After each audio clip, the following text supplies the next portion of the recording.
Mga nakakabilib na benepisyo ng talong sa ating kalusugan.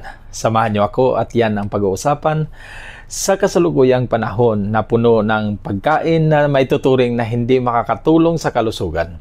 Napakahalaga na maghanap ng mga gulay at prutas na mayroong magandang pakinabang sa katawan.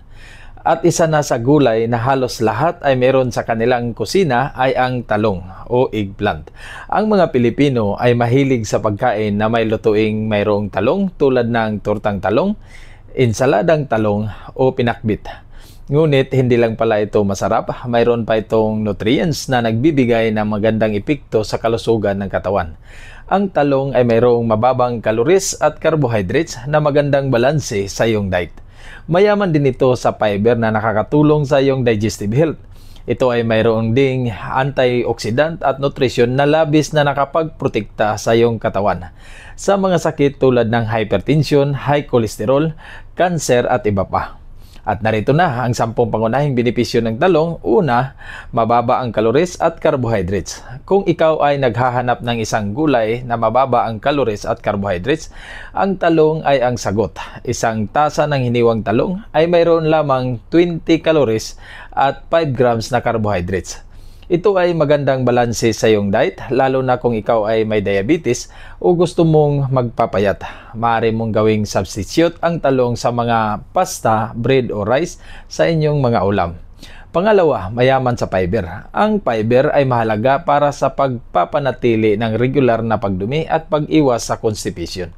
Ang fiber ay nakakatulong din sa pagkontrol ng blood sugar level at cholesterol level sa katawan.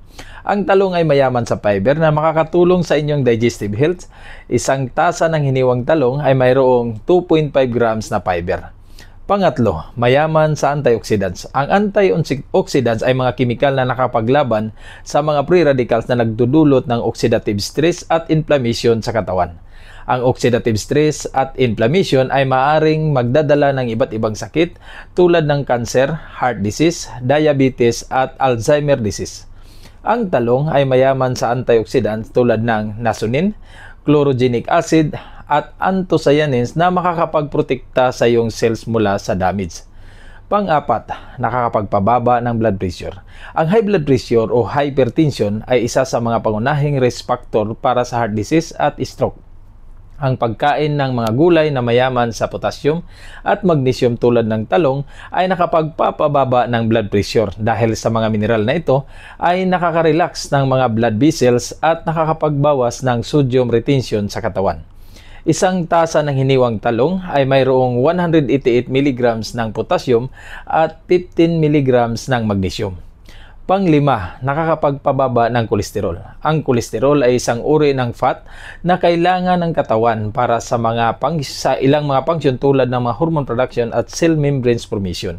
Ngunit kung sobra ang kolesterol sa dugo, ito ay maaaring magbara sa mga arteries at magdulot ng atherosclerosis o plaque buildup. Ang atherosclerosis ay maaaring magdala ng heart attack o stroke. Ang pagkain ng talong ay nakakapagpababa ng kolesterol dahil ang nasonin at antioxidant nito ay nakakapag-inhibit ng enzyme na nagpo-produce ng kolesterol sa liver. Pang-anim, nakakapagpabuti ng brain function. Ang brain ay isa sa pinaka-importanting organ sa katawan dahil ito ang nagkokontrol sa lahat ng function nito. Ang brain health ay nakadepende sa sapat ng oxygen at nutrient supply mula sa dugo. Ang pagkain ng talong ay nakakapagpabuti ng brain function dahil sa anthocyanins nito na nakapag-boost ng blood flow sa utak at nakapag-prevent ng neuroinflammation at neurodegeneration. Pangpito, nakakapagpabuti ng skin health. Ang skin ay ang pinakamalaking organo sa katawan at ito ang unang depensa laban sa mga infection at injury. Ang skin health ay nakadepende sa sapat ng hydration at collagen production. Ang pagkain ng talong ay nakapagpapabuti ng skin health dahil ang vitamin C nito ay nakakatulong sa collagen synthesis na nagbibigay ng elasticity at firmness sa skin. Pangwalo, nakakatulong sa pagpapababa ng risk sa cancer. Ang mga phytochemicals at antioxidants sa talong ay nakakapagprotekta sa katawan laban sa mga cancer cells. Ang nasonin at antioxidant nito ay nakakapagpabagal sa paglaki ng mga cancer cells sa prostate, breast at colon. Pang-siyam, nakakabawas ng stress at anxiety. Ang stress at ang anxiety ay nakakapekto sa mental health ng tao at maaaring magdulot ng iba't ibang mga problema tulad ng depresyon, insomnia at heart disease. Ang pagkain ng talong ay nakakapagpabawas ng stress at anxiety dahil sa taglay nitong nasonin na nakakapagpapababa ng stress hormones level sa katawan. Pang-sampu, nakakapagpabuti ng mata. Ang mga nutrients ng talong tulad ng vitamin E, vitamin C, vitamin E ay nakakapagprotekta sa eye health at nakakapagpabuti ng bisyon. Ang talong ay mayaman sa mga nutrients na ito at makakatulong ma-prevent ang mga eye diseases tulad ng cataracts at macular degeneration. At bilang karagdagan, ang talong ay mayaman din sa antioxidants na nagbibigay proteksyon laban sa mga free radicals na maaaring magdulot ng oxidative stress at inflammation sa katawan. Ang ilan sa mga antioxidants na matatagpuan sa talong ay ang mga sumusunod. Anthocyanins. Ito ay nagbibigay ng kulay lila sa balat ng talong. Ang pinakakilalang anthocyanin sa talong ay ang nasonin. Ito ay isang malakas na antioxidant na nakakatulong sa pagpapanatili ng kalusugan ng utak at puso. Ito ay makakaapekto rin sa metabolismo ng iron at maaring magpapababa ng labis ng iron sa katawan. Dilpinidine. Ito ay isang antioxidant na may anti-inflammatory at anti-cancer properties. Ito ay nakakapag-apekto rin sa pagpigil sa pagdidikit-dikit ng platelets sa pagbabawas ng blood pressure. Chlorogenic acid.